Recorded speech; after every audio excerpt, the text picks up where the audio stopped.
এখন দেখবেন সংবাদ শিরোনাম। জাতীয় স্মৃতিসৌধে মুক্তিযুদ্ধের ২০ শহীদদের প্রতি তারেক রহমানের শ্রদ্ধা। জনস্রোত ছেলে সাভার পৌঁছাতে লাগে ৫ ঘন্টারও বেশি সময়। প্রায় ২ দশক পর বাবার সমাধিতে ছেলের মোনাজাত।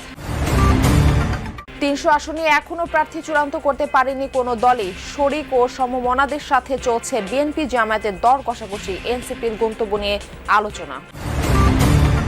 উত্তরের জেলা কুড়িগ্রামে জেঁকে বসেছে শীত। কনকনে হাওয়ায় বিপর্যস্ত জনজীবন। ঘন কুয়াশায় ২ নৌ রুটে ফেরি চলাচল ব্যাহত।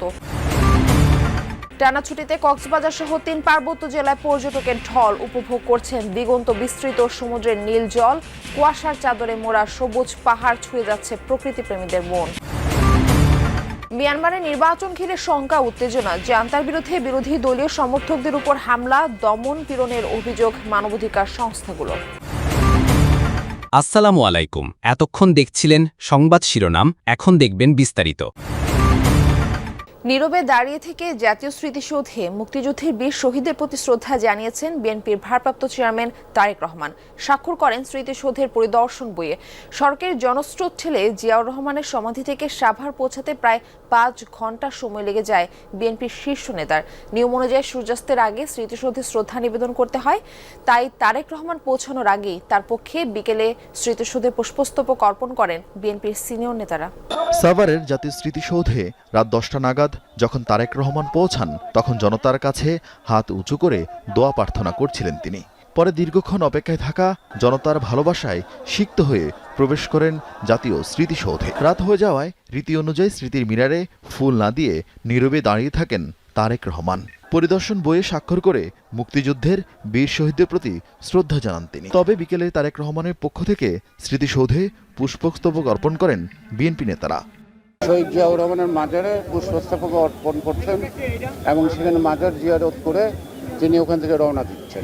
এর আগে বাবা জিয়াউর রহমানের কবর জিয়ারত শেষে বিকেল ৫টায় মুক্তিযুদ্ধের বীর শহীদদের প্রতি শ্রদ্ধা জানাতে সাভারের পথে রওনা হন তিনি। তারেক রহমানকে এক নজর দেখতে পুরোটা পথ জুড়েই ছিল বিএনপি নেতাকর্মীদের ঢল।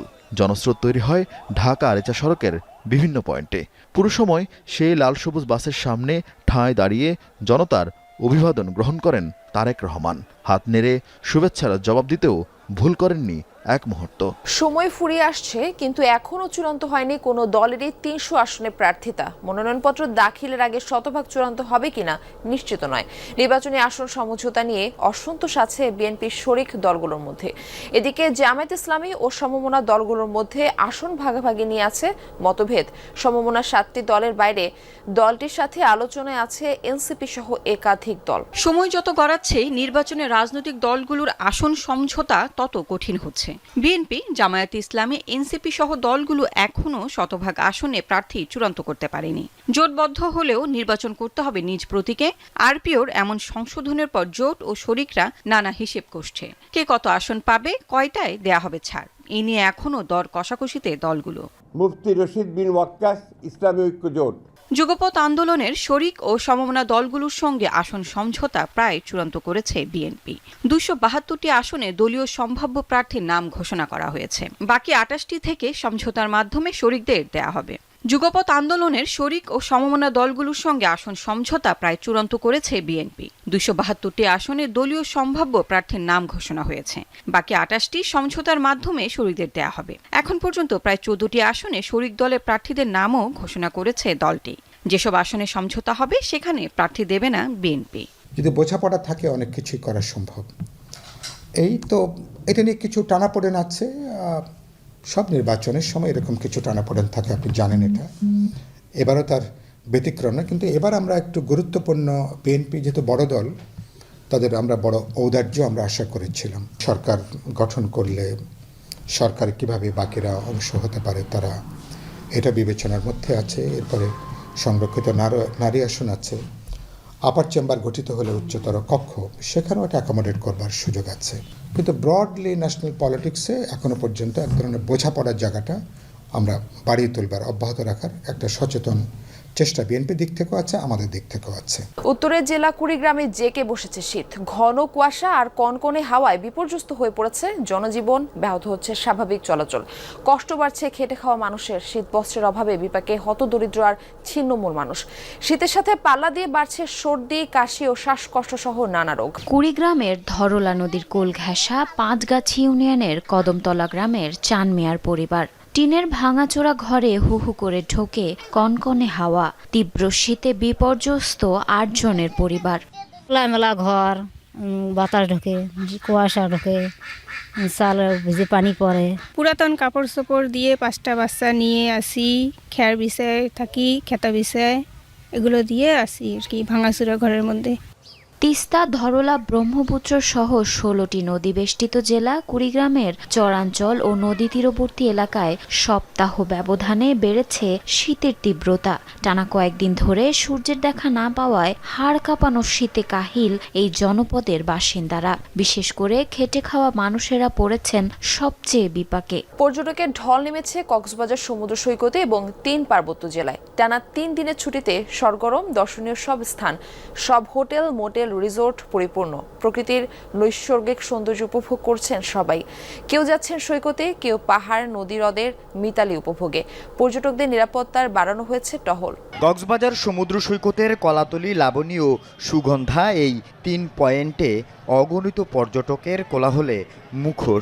পরিবার পরিজন, বন্ধু বান্ধব নিয়ে আনন্দে মেতেছেন দূর দূরান্ত থেকে আসা ভ্রমণপ্রিয় মানুষ। ইনানি হিমছড়িও ছুটছেন অনেকে। পাহাড়েও পর্যটকের ঢল। বান্দরবানের মেঘলা, নীলাচল, নীলগিরি, চিম্বুক সহ প্রতিটি পর্যটন কেন্দ্রে ভ্রমণ পিপাসুদের ভিড়।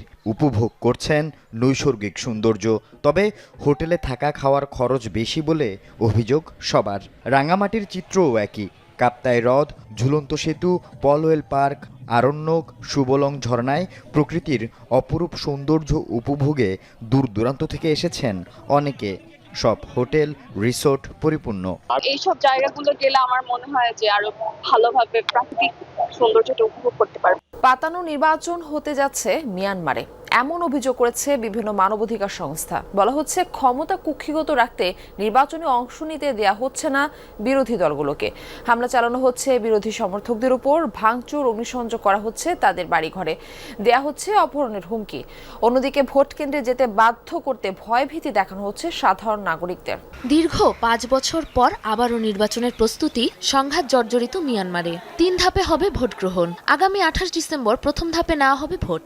তবে জান্তার অধীনে হওয়ায় নির্বাচনকে ধরা হচ্ছে স্রেফ প্রহসন হিসেবে। জাতিসংঘ ও পশ্চিমা দেশগুলোর অভিযোগ, আন্তর্জাতিক গ্রহণযোগ্যতা পেতেই পাতানো এই নির্বাচন। কারণ গণতন্ত্রকামী অং সান সুচির দলই নেই ভোটের এই কর্মযজ্ঞে। বাদ পড়েছে আরও কয়েকটি রাজনৈতিক দল। জান্তা সংশোধিত সংবিধানের নিয়মানুযায়ী পার্লামেন্টের 25% আসন সংরক্ষিত থাকবে সামরিক বাহিনীর জন্য, যার অর্থ নির্বাচনের ফলাফল যাই হোক না কেন ক্ষমতার চাবিকাঠি থাকবে সেনাবাহিনীর হাতেই। মিয়ানমারের সামরিক বাহিনী এখন নিজেদের তৈরি সংকট থেকে বের হওয়ার পথ খুঁজছে। দেশের অর্থনৈতিক অবস্থা কোণঠাসা, আন্তর্জাতিক সম্প্রদায়ের সহায়তা ছাড়া টিকে থাকা কঠিন। তবে মনে হয় না নির্বাচনে মিয়ানমারের পরিস্থিতির কোনো পরিবর্তন হবে।